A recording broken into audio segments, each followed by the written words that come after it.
What's up YouTube, it's Malorn here, and I'm here with another video for you guys today.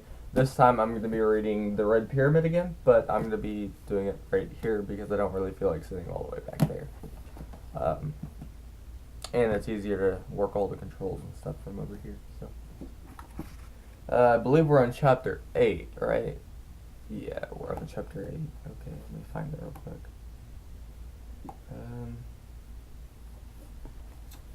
Okay. There we go. Take a sip of my tea.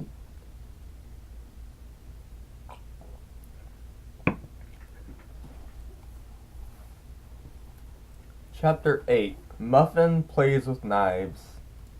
Our baboon was going completely sky goddess, which is to say nuts. He swung from column to column, bouncing along the balconies, overturning pots and statues, and he ran to the terrace window, stared outside for a moment, and proceeded to go berserk again.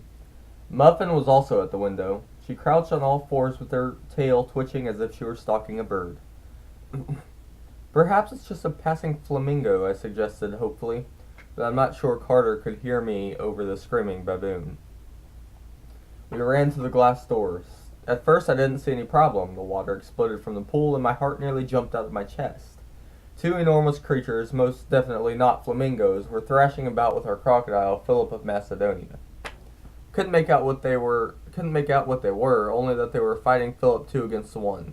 They disappeared under the boiling water, and Cafu ran screaming through the great room again, bonking himself on the head with his empty Cheerios box, which I must say was not particularly helpful. Long necks, Carter said incredulously. Sadie, did you see those things? I couldn't find an answer, and one of the creatures was thrown out of the pool, slammed into the doors right in front of us, and I jumped back in alarm. On the other side of the glass was the most terrifying animal I'd ever seen. Its body was like a leopard's, lean and sinewy, with golden spotted fur. But its neck was completely wrong. It was green and scaly and at least as long as the rest of its body. It had a cat's head, but no normal cat's. When it turned its glowing red eyes toward us, it howled, showing a forked tongue and fangs dripping with green venom. I realized my legs were shaking, and I was making a very undignified whimpering sound. The cat serpent jumped back into the pool to join us and companion in beating up Philip, who spun and snapped. To join its companion in beating up Philip, who spun and snapped, but seemed unable to hurt his attackers. We have to help Philip, I cried. He'll be killed. I reached for the door handle, but Muffin growled at me. Carter said, Sadie, no! You heard Amos. We can't open the doors for any reason. The house is protected by magic. Philip will have to beat them on his own. But what if he can't? Philip! Poor crocodile. The old crocodile turned. For a second his pink reptilian eye focused on me as if he could sense my concern. The cat snakes bit at his underbelly, and Philip rose so that only the tip of his tail still touched the water. His body began to glow. A low hum filled the air like an airplane engine starting up. When Philip came down, he slammed into the terrace with all of his might. The entire house shook. Cracks appeared in the concrete terrace outside, and the swimming pool split right down the middle, as the far end crumbled into empty space. No! I cried. But the edge of the terrace ripped free, plunging Philip and the monsters straight into the East River. My whole body began to tremble. He sacrificed himself. He killed the monsters. Sadie, Carter's voice was faint. What if he didn't? What if they come back? Don't say that! I recognized them, Sadie. Those creatures. Come on. Where? I demanded, but he ran straight back to the library. Carter marched up to the Shabti who'd helped us before. Bring me the... Gah! What's it called? What? I asked. Something Dad showed me. It's a big stone plate or something. Had a picture of the first pharaoh, the guy who united Upper and Lower Egypt in the one kingdom. His name... His eyes lit up. Narmer! Bring me the Narmer plate. Nothing happened. No, Carter decided. Not a plate. It was one of those things that holds paint. A palette. Bring me the Narmer palette. The empty-handed Shabti didn't move, but across the room the statue with the little hook came to life. He jumped off his pedestal and disappeared in a cloud of dust. A heartbeat later, he reappeared on the table. At his feet was a wedge of flat gray stone shaped like a shield and about as long as my forearm. No, Carter protested. I meant a picture of it. Oh, great. I think this is the real artifact. The shopkeeper must have stolen it from the Cairo Museum. We've got to return. Hang on, I said. We might as well have a look. The surface of the stone was carved with the picture of a man smashing another man in the face with what looked like a spoon.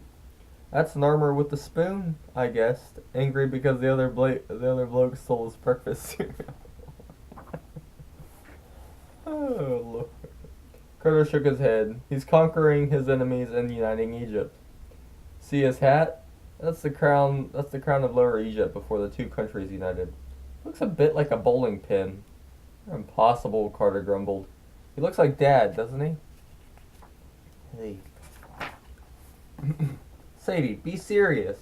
I am serious. Look at his profile. Carter decided to ignore me. He examined the stone like he was afraid to touch it. I need to see the back, but I don't want to turn it over. We might damage. I grabbed the stone and flipped it over. Sadie, you could have broken it. That's what men's spells are for, yes? We examined the back of the stone, and I had to admit I was impressed by Carter's memory. Two cat-snaked monsters stood in the center of the pallet, their necks entwined. On either side, Egyptian men with ropes were trying to capture the creatures. They're called serpipards, Carter said. Serpent leopards. Fascinating, I said, but what are serpipards? No one knows exactly. That they were creatures of chaos. Very bad news, and they've been around forever. The stone is one of the oldest artifacts from Egypt. Those pictures were carved 5,000 years ago. So why are 5,000-year-old monsters attacking our house? Last night in Phoenix, the fiery man ordered his servants to capture us. Said to send the longnecks first. I had a metallic taste in my mouth on which I hadn't chewed my last piece of gum. Well, good thing they're at the bottom of the East River. Just then Khufu rushed into the library, screaming and slapping his head. Suppose I shouldn't have said that, I muttered. Carter told the shopkeeper to return the armor plate, and both statue and stone disappeared. We followed the baboon upstairs. Serpipards were back, their fur wet and slimy from the river, and they weren't happy. They prowled the broken ledge of the terrace, their snake necks whipping around as they sniffed the doors, looking for a way in. They spit poison that steamed and bubbled on the glass. Their forked tongues darted in and out. Ah, ah! Khufu picked up Muffin, who was sitting on the sofa, and offered me the cat. I really don't think that will help, I told him. Ah! Khufu insisted. Neither Muffin nor cat ended in O, so I guess Khufu was not trying to offer me a snack. But I didn't know what he was on about. I took the cat just to shut him up. Muffin looked up at me. It'll be alright, I promised, trying not to sound scared out of my mind. House is protected by magic. Sadie, Carter said, they found something. Serpipards had converged at the left-hand door and were intently sniffing the handle. Isn't it locked? I asked. Both monsters smashed their ugly faces against the glass. The door shuddered. Blue hieroglyphs glowed along the door frame, but their light was faint. I don't like this, Carter murmured. I prayed that the monsters would give up, or that perhaps Philip of Macedonia would climb back to the terrace. Do crocodiles climb? And renew the fight. Instead, the monsters smashed their heads against the glass again. This time a web of cracks appeared. The blue hieroglyphs flickered and died. Ah! Khufu screamed. He waved his hand vaguely at the cat. Maybe if I try the Hadi spell. Carter shook his head. You almost fainted after you blew up those doors. I don't want you passing out, or worse. Carter once again surprised me. He tugged a strange sword from one of Amos's wall displays. The blade had an odd crescent moon curve and looked horribly impractical. You can't be serious, I said. Unless you've got a better idea, he stammered, his face beating with perspiration. It's me, you, and the baboon against those things. Sure, Carter was trying to be brave in his own extremely unbrave way, but he was shaking worse than I was. If anyone was going to pass out, I feared it would be him, and I didn't fancy him doing that while holding a sharp object.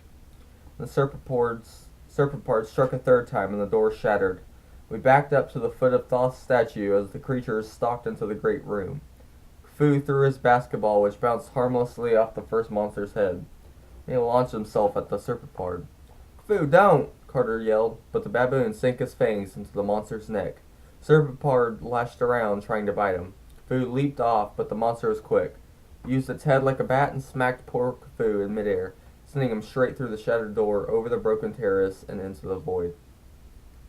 I wanted to sob, but there wasn't time. The serpapards came toward us. We couldn't outrun them.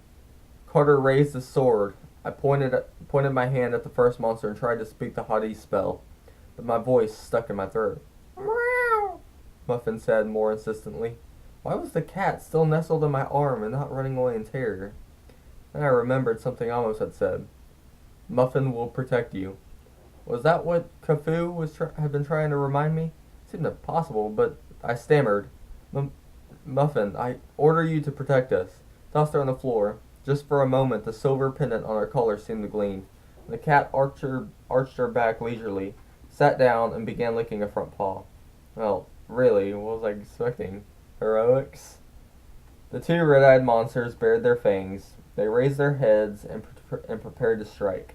And an explosion of dry air blasted through the room. It was so powerful it knocked Carter and me to the floor. Serpapard stumbled and backed away. I staggered to my feet and realized that the center of the blast had been Muffin. My cat was no longer there. In her place was a woman, small and lithe like a gymnast. Her jet black hair was tied in a ponytail. She wore a skin-tight leopard skin jumpsuit and Muffin's pendant around her neck. She turned and grinned at me, and her eyes were still Muffin's, yellow with black feline pupils. About time, she shouted.